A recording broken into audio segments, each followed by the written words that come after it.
Le Maillot Réveil. Et évidemment, à 7h56 sur Sud Radio, c'est avec Régis Maillot. Bonjour, mon cher Régis Maillot. Bonjour Patrick. Le Maillot est de bon office en ce moment. Ah bah, il est de rigueur. Il est de rigueur, bien sûr, le Maillot. Bon, on parle canicule. La vague de chaleur est prévue jusqu'à, vous avez vu, jusqu'à la fin du week-end, a annoncé le Premier ministre Sébastien Lecornu. Ah oui, bah c'est déjà ça de prix, hein. J'en parlais ce matin avec un conseiller du ministre du Budget qui préfère rester anonyme, qui disait on croise les doigts, si ça pouvait durer jusqu'en septembre, ça nous donnerait un peu d'air frais pour financer la réforme des retraites. C'est Eric Revel qui me le disait, il me disait un jour de canicule, c'est un point de dette en moins, c'est mathématique.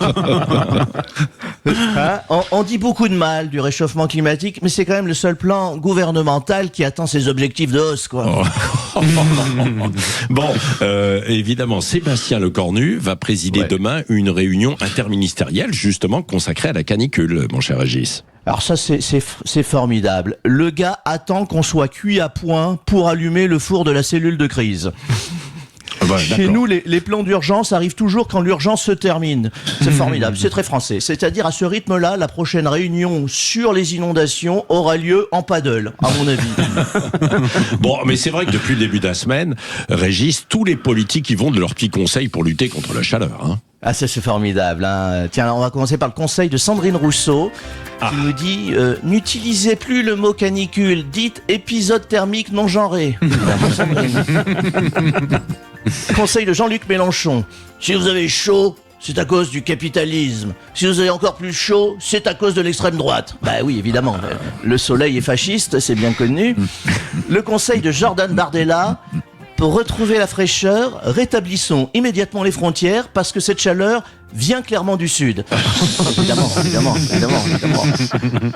Gabriel Attal, qui nous donne son petit conseil, il fait « La canicule est une excellente occasion de lancer un grand débat national sur l'ombre. » Ça, c'est très Attal. C'est joli, ça. Et à mon avis, il peut aller jusqu'à dire « J'entends la souffrance des Français, c'est pourquoi je vais entreprendre un grand tour de France des gens qui ont chaud. » Ça serait plus Attal.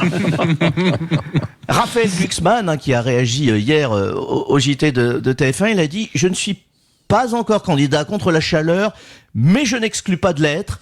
La canicule est un sujet trop sérieux pour être traité à chaud. Donnez-moi 3 mois. » Et enfin, évidemment, Emmanuel Macron, qui nous donne un bon conseil. Traversez simplement la rue, il y a toujours un peu d'ombre de l'autre côté. Et vous, mon cher Régis, est-ce que vous avez un conseil ? Moi, je conseille surtout de ne pas écouter les politiques parce qu'avec eux, même quand il fait 35 degrés, on a toujours l'impression qu'ils nous prennent pour des glaçons.